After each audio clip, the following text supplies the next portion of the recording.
ഇത്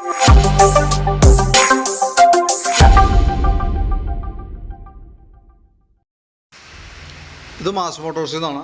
ഹോണ്ടയുടെ ഡിയോ വണ്ടി സ്റ്റാർട്ടിങ് കംപ്ലൈൻ്റ് ആയിട്ട് നമ്മൾ പോയി എടുത്തു കൊണ്ടിരുന്ന കംപ്ലൈൻ്റ് ആയിട്ട് വീട്ടിലേക്കായിരുന്നു.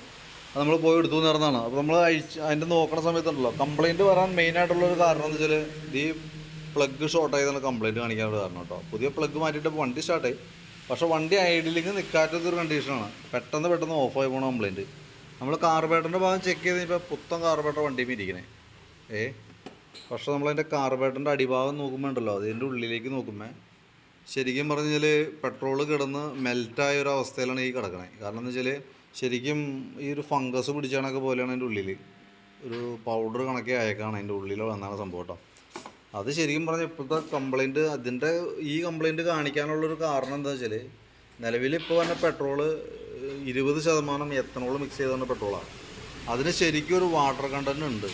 അത് നമ്മൾ ഉപയോഗം കുറവാണെങ്കിൽ ഉറപ്പായിട്ടും ഇതേപോലെ വരും. ഉപയോഗമുള്ള വണ്ടിക്ക് തന്നെ പുതിയ കാർബറേറ്റർ പുതിയത് മാറ്റി വെച്ചാൽ പോലും കംപ്ലൈൻറ്റ് കാണിക്കാറുണ്ട്. ഇത് ഇതിക്ക് മുമ്പ് മാറ്റിയിട്ടുണ്ടാവും, മിക്കവാറും ഓവർഫ്ലോൻ്റെ പ്രശ്നമായിട്ടായിരിക്കും മാറ്റിയേക്കണേ. കാരണം ആ കംപ്ലൈൻറ്റ് വന്നതിൻ്റെ ഒരു റീസൺ ഇതൊക്കെ തന്നെയാണ്. കാരണം എന്ന് വെച്ചാൽ ഈ ഫംഗസ് പിടിച്ചാണ് ഭാഗം നമ്മളിപ്പോൾ ക്ലീനാക്കി എടുക്കുന്ന സമയത്ത് അവിടെ ചെറിയൊരു കുഴി പോലെയാവും മൈന്യൂട്ടായിട്ട്.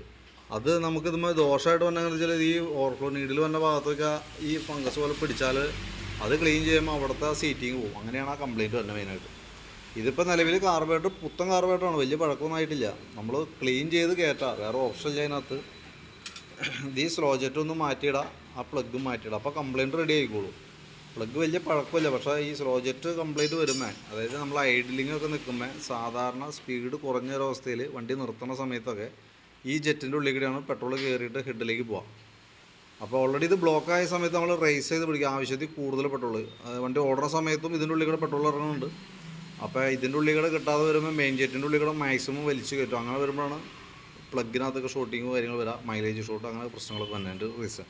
ഇപ്പോൾ നിലവിൽ കാർബറേറ്റർ ക്ലീൻ ചെയ്യാം, ഈ ജെറ്റ് ഓർഡർ മാറ്റിയിട്ടേക്കാം. അതേപോലെ സ്പാർക്ക് പ്ലഗ് മാറ്റി കഴിഞ്ഞാൽ സ്റ്റാർട്ടിങ് ദിവസം റെഡി ആയിക്കോളും. നമുക്ക് ആ രീതിയിൽ ഉപയോഗിക്കാം.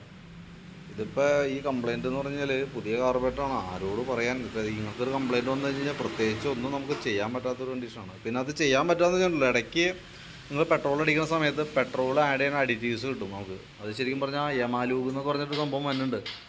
അപ്പോൾ ആ ഐറ്റം മേടിച്ചിട്ട് ഇടയ്ക്കൊന്ന് യൂസ് ചെയ്യുക. കാരണം അപ്പോൾ ഈ പെട്രോൾ പോകുന്ന എല്ലാ ലൈനും ഈ പെട്രോൾ കിടക്കുന്ന ഭാഗമൊക്കെ അത് ക്ലീൻ ആക്കിക്കോളും. അതൊരു കെമിക്കൽ ആഡ് ചെയ്യണതാണ്, സെപ്പറേറ്റ് അഡീഷണൽ കെമിക്കൽ ആഡ് ചെയ്ത് കൊടുക്കുന്നതാണ്. അത് ഏകദേശം ഒരു 160 രൂപ 170 രൂപയ്ക്കാണ് അതിൻ്റെ റേറ്റ് വരാം. അതൊരു 1000-2000 കിലോമീറ്റർ ഒക്കെ കൂടുന്ന സമയത്ത് പെട്രോളിനകത്തേക്ക് മിക്സ് ചെയ്യാം, ഡയറക്റ്റ് മിക്സ് ചെയ്യാം പെട്രോളിനകത്തേക്ക്. ഏകദേശം ഒരു 2-2.5 ലിറ്റർ പെട്രോൾ അതിനകത്ത് ചുരുങ്ങിയത് വേണം, ആ സമയത്ത് വേണം ഒഴിക്കാനായിട്ട് കേട്ടോ. അപ്പോൾ അതൊന്ന് അങ്ങനെ ചെയ്യാനാണ് മാറുകയുള്ളൂ, വേറെ ഓപ്ഷൻ ഇല്ല നമുക്ക് അതിനകത്ത്. ഇതിപ്പോൾ ആരെയും കുറ്റം പറഞ്ഞിട്ട് കാര്യമില്ല, കമ്പനിക്കാരോടും പറഞ്ഞിട്ട് കാര്യമില്ല. കാരണം എന്ന് വെച്ച് കഴിഞ്ഞാൽ ഈ അലുമിനിയാണ് അതിൻ്റെ ബോഡി കേസ്. അത് വാട്ടർ കണ്ടൻറ്റ് ചെല്ലുമ്പോൾ അതിൻ്റെ റിയാക്ഷൻ വന്നതാണ് ഈ പ്രോബ്ലം വന്നത് കേട്ടോ. അപ്പോൾ തൽക്കാലം നമുക്കത് ക്ലീൻ ചെയ്ത് കേട്ടാം. ഇപ്പോൾ നിലവിൽ വന്നേക്കുന്ന കംപ്ലൈൻറ്റ് റെഡി ആക്കാം. പിന്നീടും വരാനായിട്ടുള്ളൊരു സാധ്യതയൊക്കെ നിലവിൽ ഉണ്ട്. ഇതുതന്നെയാണ് അവസ്ഥ കേട്ടോ. അപ്പോൾ ഞാൻ അതിൻ്റെ ഒരു ഏകദേശം ഒരു എസ്റ്റിമേറ്റ് ഞാൻ നോക്കിയിട്ട് പറയാം എങ്ങനെയാണെന്ന് വെച്ച് കഴിഞ്ഞാൽ. അപ്പോൾ അതനുസരിച്ച് നമുക്ക് വർക്ക് കംപ്ലീറ്റ് ചെയ്യാം കേട്ടോ.